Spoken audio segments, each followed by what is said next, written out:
Hello, Internet friend. I'm David Ravel, and this is Value Side for Friday, September 29. For all of our articles and podcasts, visit valueside.com. Well, today, Ukraine and the return of feudalism.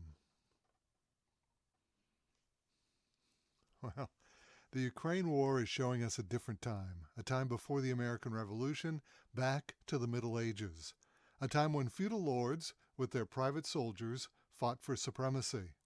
Today, Western democracies consider power to reside with the state, an entity whose representatives are elected by the people and in which resides ultimate legal authority.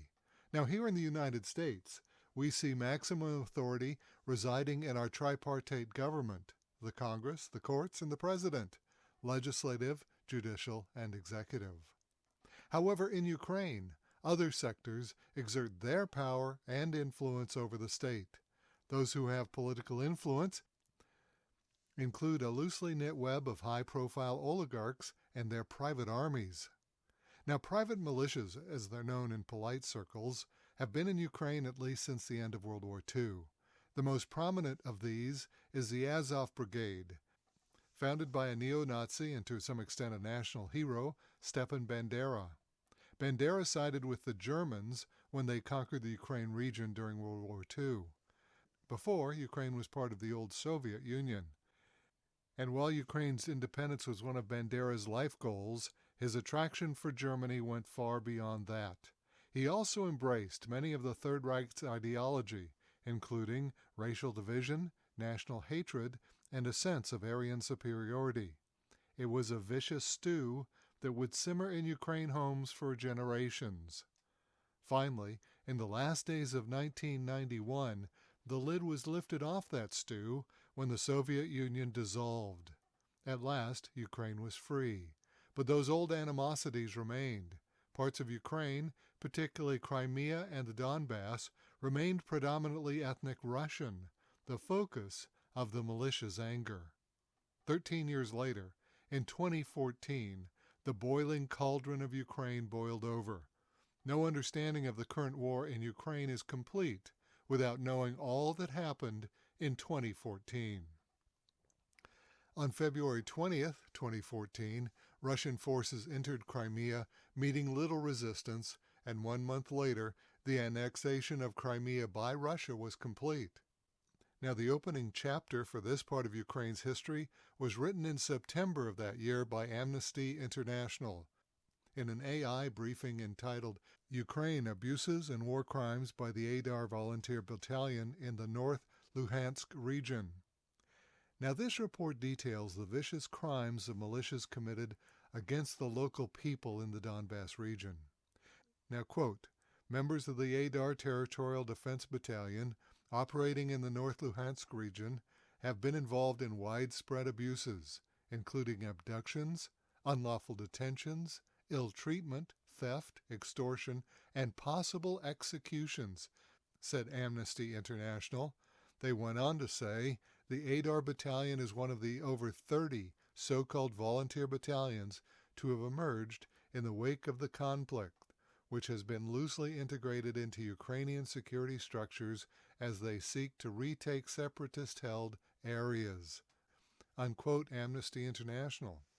Later in the report, Amnesty will note that many of these attacks would be considered war crimes under international law, and that the central government of Ukraine had virtually no control over any of these groups. Now, Russia reacted by taking over Crimea in March of 2014, where many of the atrocities against ethnic Russians had occurred. And in April, 2 other regions with predominantly Russian population, the Donetsk and Luhansk regions, declared their independence from Ukraine.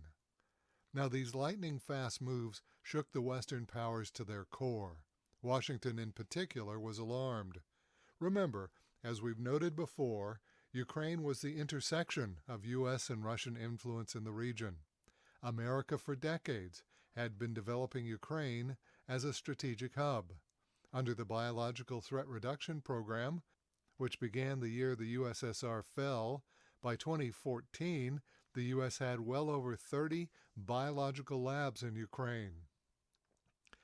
Now, 1 month after Ukraine had annexed Crimea, and at the same time the Donetsk and Luhansk republics declared their independence, John Brennan, then head of the Central Intelligence Agency, visited Kiev. And in an article entitled, quote, "Why CIA Director Brennan Visited Kiev in Ukraine, the Covert War Has Begun," quote, Forbes magazine declared that this was all part of a covert war between the U.S. and Russia. Forbes speculated that Brennan had promised to send Kiev classified military information on Russian troop positions and movements. Coincidentally, there were significant changes for those Ukrainian militias. Most were brought under the control of the Ukrainian Army, the AFU. One wonders if this was to enable the U.S. to share some of this intel with those same militias. But more importantly, Brennan apparently promised Ukraine a heightened level of U.S. military aid. By 2016, the U.S. sent Ukraine $85 million in support and $99 million the following year, rising to $3.3 billion as early as 2021. Of course, the Russian side of this war also employed non-traditional military groups, especially the private military company Wagner. Now, Wagner's history in Ukraine goes back to those independence struggles in Luhansk and Donetsk. In both cases, Wagner was mainly fighting those private paramilitaries on the other side, the Azov Battalion, etc. This was a remarkable turn of events, generally only seen in feudal societies. Ironically, the last time we may have seen this in Europe was when knights jousted on horseback. After the war between Russia and Ukraine began, Wagner recorded their most significant victory when they took the small town of Bakhmut. I wonder if this was also a battle of one paramilitary against another paramilitary. So we see that even in war, the power and authority of Kiev has been waning. The independent militias have continued without constraint. For the Ukrainians, constraint has only come when those militias are defeated at battle. For the Russian side, constraint was vividly applied through the death of their leader. However, as reported from Amnesty International reveals, these militias have been involved in more atrocities than either of the regular armies. Regrettably, that's often the case with loosely knit groups when the chain of command is informal and the perpetrator, with no uniform, difficult to identify or prosecute. International law, after all, is based on treaties between nations and may have little effect in this new feudal world. As we've seen, Wagner, Azov, and all the rest of these paramilitaries were fighting long before the war in Ukraine began in February of 2022. Their battles went back to at least 2014 and likely before that. So, if a ceasefire or an armistice is eventually declared, will it really matter if the militias don't comply? And that's the value side for Friday, September 29. For all of our articles and podcasts, visit valueside.com. I'm David Ravel. ValueSide is independently written and researched. The views expressed are strictly my own.